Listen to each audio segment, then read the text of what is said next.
Good evening. ठहरो IAS PCS वालों, मुझे दिक्कत हुई, आपको दिक्कत होने नहीं दूंगी। प्रीलिम्स प्रैक्टिस सीरीज में आपका स्वागत है। आइए प्रैक्टिस करते हैं।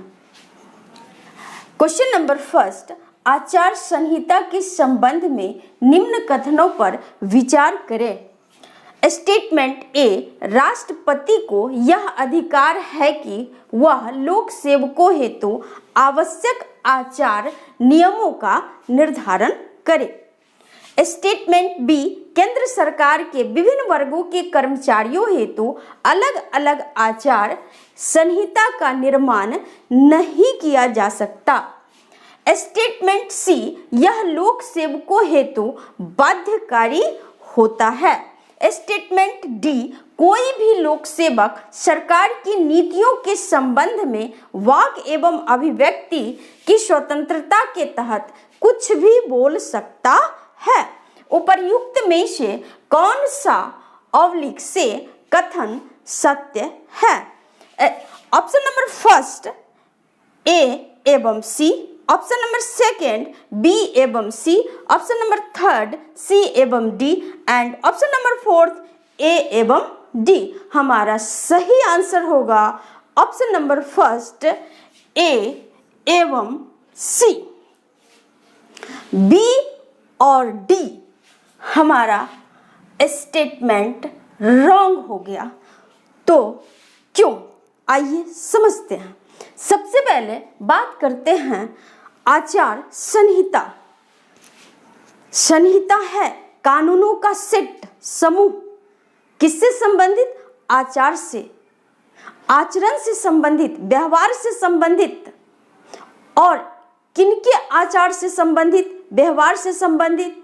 तो जो अखिल भारतीय सेवा के अधिकारी है, केंद्रीय सेवा के जो कर्मचारी है, उनके आचार व्यवहार से संबंधित संहिता ही आचार संहिता है। यह कानूनों का, नियमों का एक समूह है, सेट है, जिसका पालन करना प्रत्येक सिविल सर्वेंट के लिए, नागरिक सेवा के अधिकारियों के लिए बाध्यकारी होता है।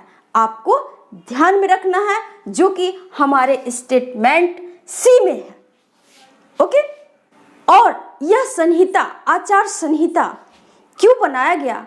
तो इस संहिता के द्वारा प्रत्येक अखिल भारतीय सेवा के अधिकारियों से, नागरिक सेवा के कर्मचारियों से यह आशा की जाती है कि वह अपने कार्य को कर्तव्यनिष्ठ होकर के करे, अपनी कार्य में कार्य कुशलता लाए और प्रशासन को सुचारू रूप से चलाए।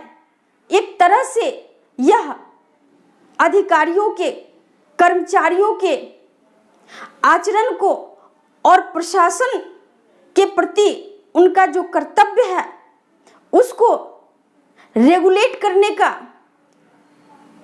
नियंत्रित करने का, नियमित करने का नियमों का समूह है। स्टेटमेंट बी, केंद्र सरकार के विभिन्न वर्गों के कर्मचारियों हेतु अलग अलग आचार संहिता का निर्माण नहीं किया जा सकता, जो कि रॉन्ग है, असत्य है। किया जा सकता है।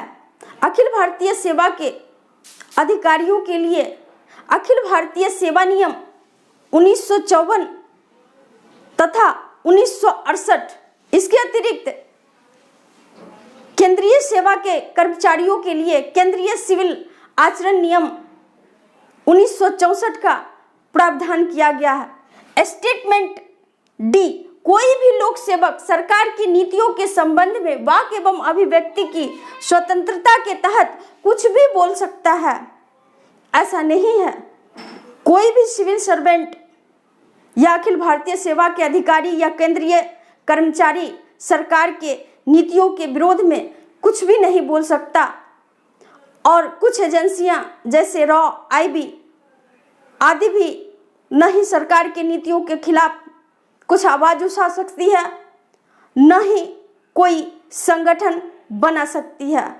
ओके। क्वेश्चन नंबर सेकेंड, निम्नलिखित में से कौन सा ऑब्लिक से कथन सत्य हैं।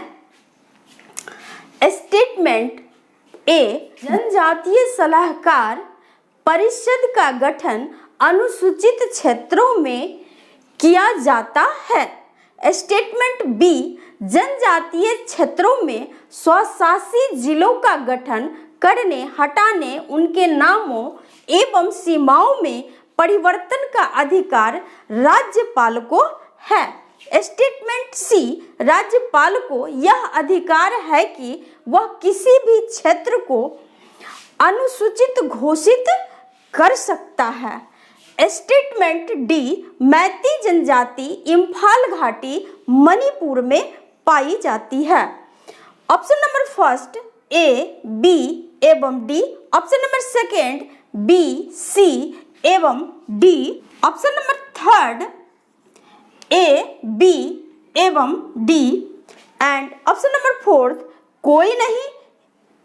हमारा सही आंसर होगा option number first A, B and D correct है, सही है। और स्टेटमेंट सी गलत है, रॉन्ग है। तो क्यों?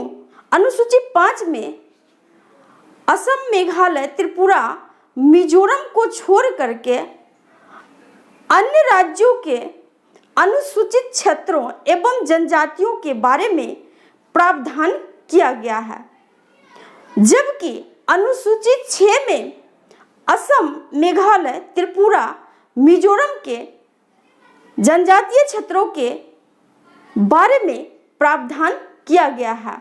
अनुसूचित क्षेत्र का गठन तो राष्ट्रपति करते हैं और उसके नामों, क्षेत्रों और सीमाओं में परिवर्तन राज्यपाल से सलाह करके राष्ट्रपति के द्वारा किया जाता है।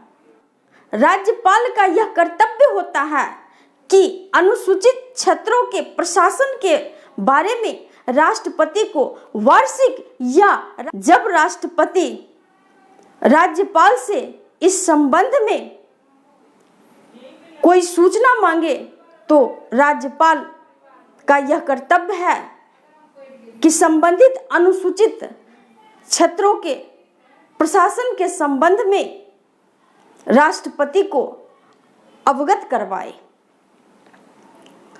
ओके, और मैं आपको बता दूं कि जो त्रिपुरा, मिजोरम, मेघालय के जो जनजातीय क्षेत्र हैं, उन क्षेत्रों में स्वशासी जिला का गठन का प्रावधान राज्य की कार्यपालिका के हाथ में होता है, राज्यपाल करता है। और उस स्वशासी जिलों में एक प्रादेशिक परिषद या फिर यूं कहें जिला परिषद होता है, जो कि 30 सदस्यीय होता है।